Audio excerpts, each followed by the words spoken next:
another edition live streams. I appreciate everybody right now who's jumping on live. We do these each and every Tuesday at 11 o'clock. I look for feedback from those of you who are in the Agent Investor Facebook group to determine what type of things that you guys need help with related to your agent investor business. As you guys know, at Agent Investor, we're the only brand that focuses on helping agents achieve financial freedom by investing in real estate. We do that by providing in person events, doing a podcast once a week, posting in the Agent Investor Facebook group, and doing these live streams once a week every Tuesday at 11 o'clock. As we always say at Agent Investor, sales will make you a living, but investing will make you wealthy. And if you're the least bit interested on achieving financial freedom and going to the next level in your investing business, I want to encourage you guys, for those of you who are listening live right now, to make sure that each and every week you are downloading the latest episode of the Agent Investor podcast. You can do that by going to www.agentinvestorpodcast.com. Now, while I know that being live each and every week on these live streams, you've got to be at a specific place, a certain, time. The podcast you can listen to at any point in time, any day, anytime. Super easy to do. You can do it while you're driving to and from appointments. You can do it in your car. You can do it while you're at the gym. So make podcasting a big component of how you get educated each and every week for free. Again, that's www.agentinvestorpodcast.com. And on today's live stream, I want to spend some time covering market cycles and how market cycles impact what you should be doing in not only your agent business, but your investing business. And we're going to talk about some of the past market cycles. I want to go back to kind of a 20-year look back to talk specifically about like what happened in the past 20 years in real estate, how that impacted how we should invest, what was easy to invest in, so that you're not swimming against the tide and you're swimming with the tide, right? Real estate investing is hard enough as it is, but to go with the wind coming at you is never, ever a good idea. So I'm going to go back again, going back 20 years all the way to 2003 to talk about what the real estate market looked like and what the opportunities were so that we can start to get a glimpse of what we should be focused on in the future. Okay, so I want to go back to, I'm going to call this the 2003 to 2007 era. 2003, 2007, I'm going to name it the high price, low cash flow era. Okay, so let's talk a little bit about what was going on from 2003 to 2007. For those of you who are not in the real estate market, you may not know this, but for those of you who were, you'll remember that 2003 and even, going back a little bit before that, up until about 2007 was the no doc, anybody get a loan time period. That was when literally you could walk into a mortgage broker's office, you could tell them that you had no job or no income that you could verify. Actually, you couldn't say you had no job, but you could say, I don't have verifiable income. I'm going to put down on a piece of paper what I make, and you're going to give me a loan based on what I'm just telling you that I'm going to make. And they called those stated income loans. So that was a time period, and I don't think this has ever happened before in history, and why every time period is a little bit different.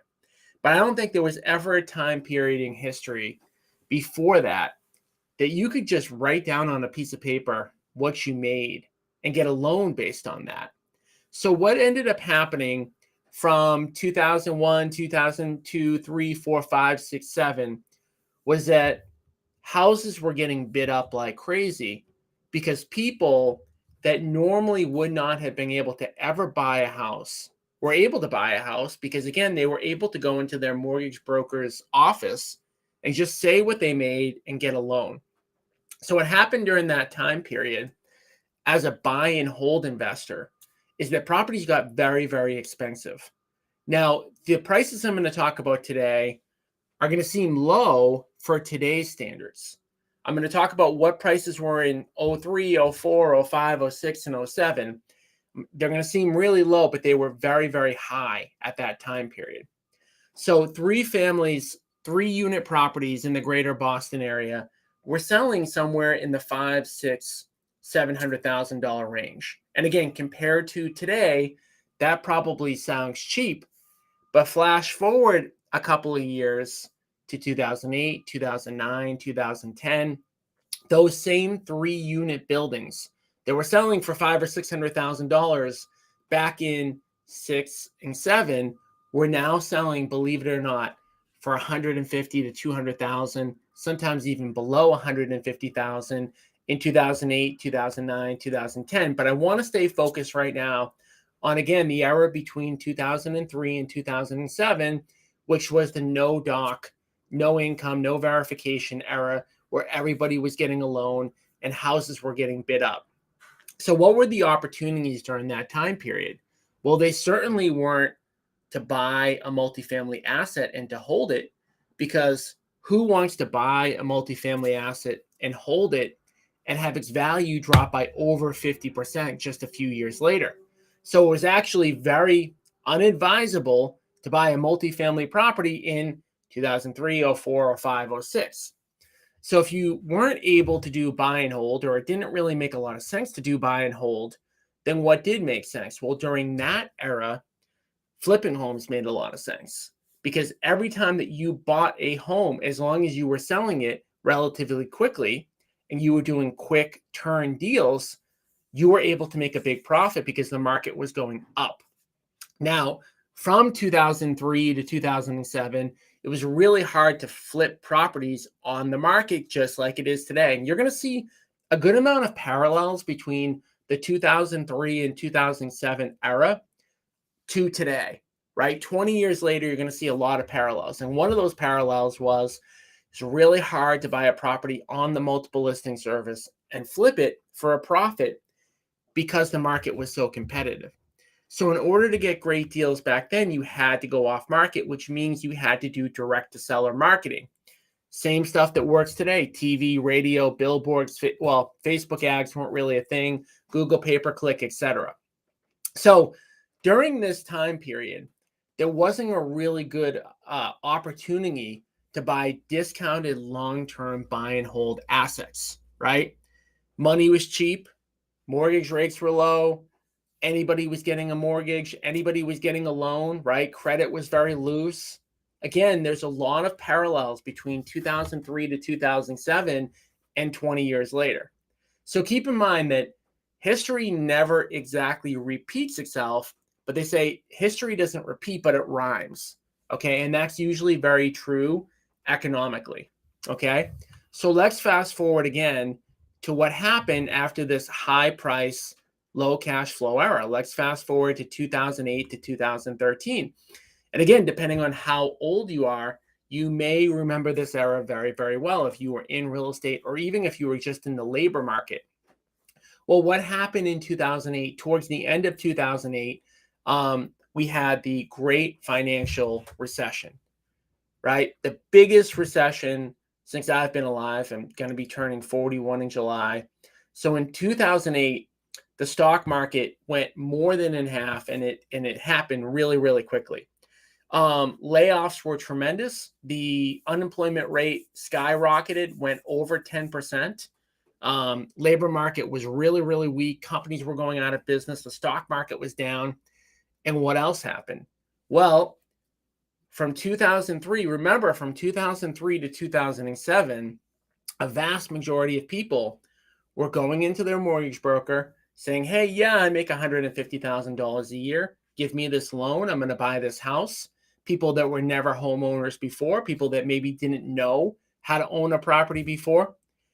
And eventually, they had to start paying on those loans. When they started paying on those loans, a lot of people could not afford to make their payments. Another thing that I didn't mention that was also very common during the 2003 to 2007 era was adjustable rate mortgages. Like they were very, very prevalent, right? People wanted lower interest rates in the beginning. Those adjustable rate mortgages, they reset during the 08, 9, 10, 11, 12 era.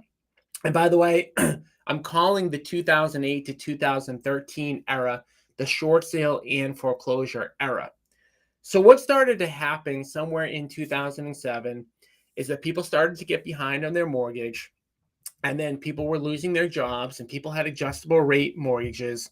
It was really ultimately the perfect storm. And it was the perfect storm to create this foreclosure and short sale environment. Now, what was working just 2 or 3 years ago no longer worked in 2008, 2009, 2010, right? You no longer had the ability. This is one of the only time periods where going direct to seller, doing mailers, doing pay-per-click, doing all the stuff that we talk about today really didn't work. It didn't work because no matter how discounted you could get a seller to sell your property to during that era, there were even cheaper properties at auctions, on HUD Home Store, REOs, short sales. So during that time period, 2008 to 2013, this phrase cash is king really, like there couldn't have been a better time period.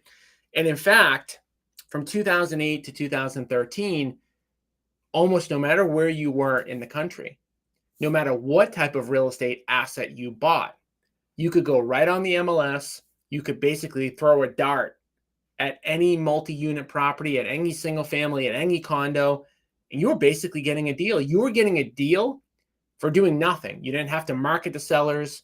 You could just show up at an auction. And I remember showing up at auctions and having properties in the greater Boston area, 3 units selling for $100,000, $110,000. Properties that legitimately would sell for $1 million today were selling for $125,000 at the auction. Okay. So again, one of the main principles that I want to kind of address today and make sure that everybody who's listening understands is that depending on what time period you're in, how you invest needs to change. You need to adapt with the market. You need to take what the market is giving you. You need to do stuff that's working today, not stuff that worked 3 years ago. So again, in 2008, 9, and 10, if you were still spending money going direct to seller, if you were doing stuff that worked in a previous era, you were actually getting worse deals than if you just went on the MLS or just went to auctions. From 2008 to 2013, you didn't need to have a marketing budget. Your marketing budget could be zero. However, during that time period, again, getting back to the cash is king phrase, you needed to have cash. So one thing, again, where, history may not exactly repeat, but it rhymes, right? You may have been best off during the 2003 to 2007 era doing quick turn flips and making sure that you had capital on the sideline for the 2008 to 2013 era. Or you might have benefited in the 2003 to 2007 era from building up a list of people who could give you capital, right? Building up capital partners during that time period. Again, I think we may be seeing some parallels from what happened in 2003 to 2007 to what might happen from 2023 maybe to 2027 or 2023 to 2026. And again, nobody knows the future, but again, a lot of times history rhymes. It may not repeat, but it rhymes, okay? So from 2008 to 2013, we talked about the fact that auctions worked, short sales worked, REOs worked. You didn't need to go off market. Buy and hold flips, small buy and hold flips worked really well. I mean, imagine this. Imagine if during the time period from 2008 to 2013, 8, 9, 10, 11, 12, 13, imagine during a 6-year time period, every single year you bought a 3-unit building in Boston, and let's imagine that property cost you $200,000. 6 properties, $1.2 million. What would those 6 properties be worth today? You would have 1.2 million. You would have paid $1.2 million, and you probably would have had about $5 million of real estate. So buying 6 properties and just waiting 5, 6, 7, 8, 9 years, you could have a $4 million plus net worth. Now let's reverse that for a second. And this is why timing matters so freaking much. Let's say that you had bought those exact same 6 properties from 2002 to 2008. You probably would have paid on average for those 6 properties. You probably would have paid somewhere in the neighborhood of about $500,000 each. So that means you would have been into those properties for $3 million instead of waiting and being into them for $1.2 million. A differential of $1.8 million by actually just being patient, okay? And being patient and waiting for the right time. You guys know that we have an event coming up next Tuesday at 11 o'clock that I hope that you're all registered for. I've put this, in the Agent Investor group. I've put this on my Facebook profile. I've put this on LinkedIn. Next Tuesday from 11 to 2 o'clock, we're going to talk about why small multifamily investing may not make sense right now, and basically what you should be investing in moving forward. So if you're not yet registered for that event, I would strongly encourage you to do so. Again, it's all over my personal Facebook profile. It's all over the Agent Investor Facebook group. Just click the link and just register.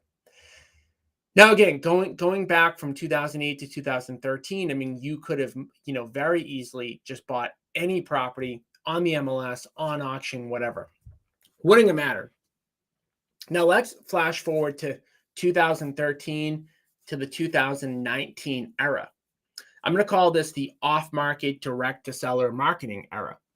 So one other key principle that I want everybody listening to understand and be aware of is that in a lot of cases, people are behind the curve, right? They're doing what somebody did 2, 3, 4 years ago.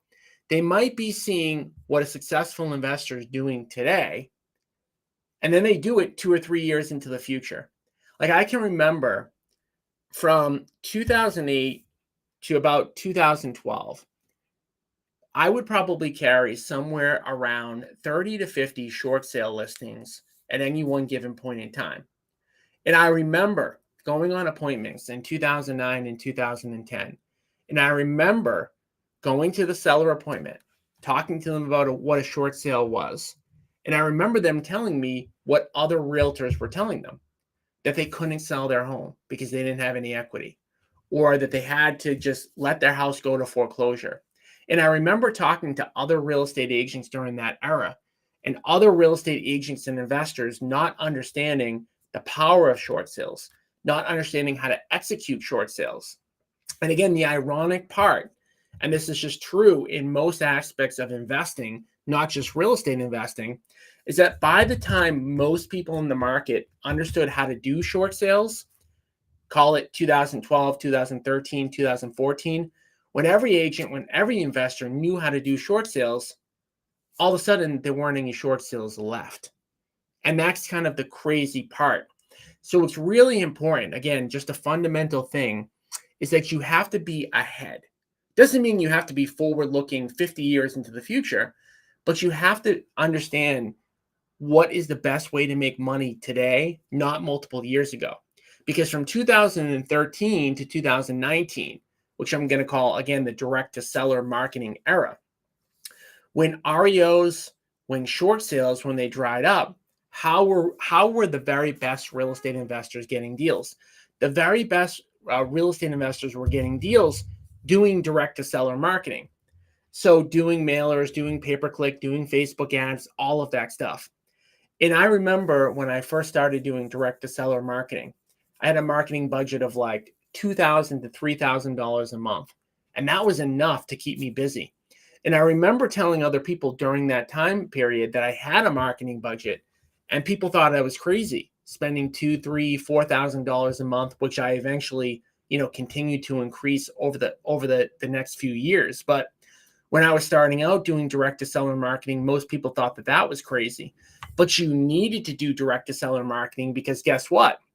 Now at every auction, there were 50 investors. There weren't 5 investors anymore. There were 50, right? And on the MLS, instead of being able to get a great deal just by clicking around and calling a few agents, that deal was no longer available.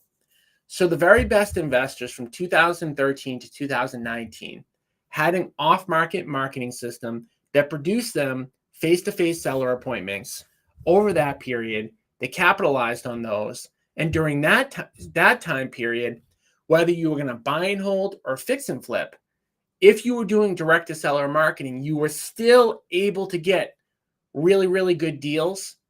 Maybe not quite as good as the short sale, REO, auction days, but still really good deals.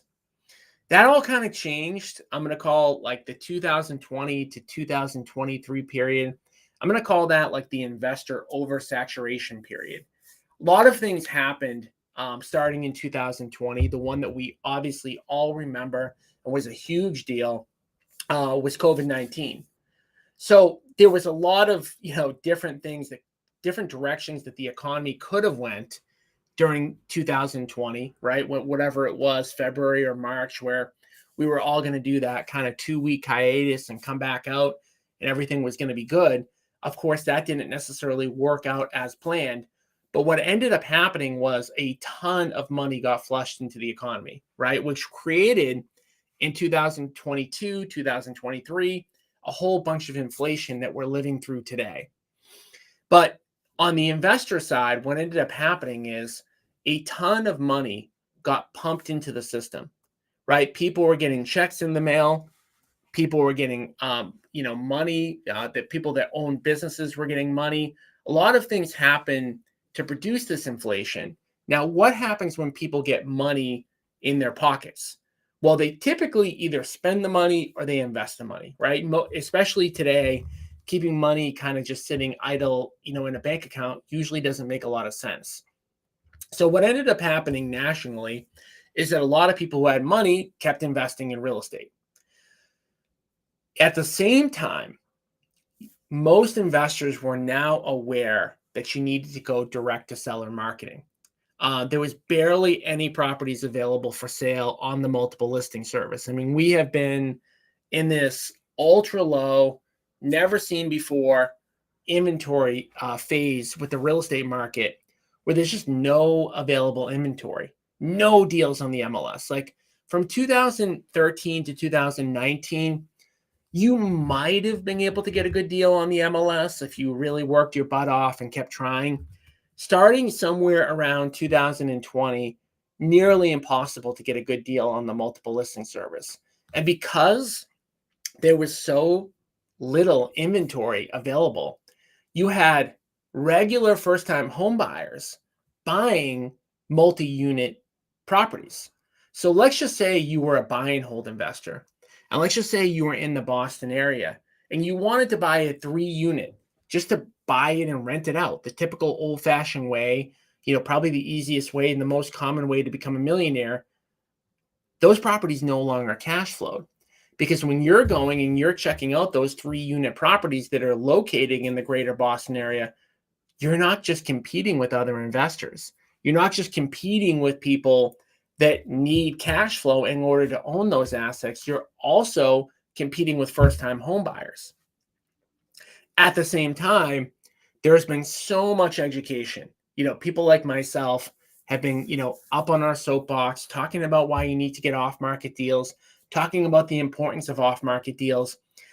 It is now super common to go into a seller's living room, say that you sent them a mailer, and the seller will show you, hey, I've got this letter and this letter and this letter, and this company wants to buy my house, and that company, and this company called me. This company came into my house the other day.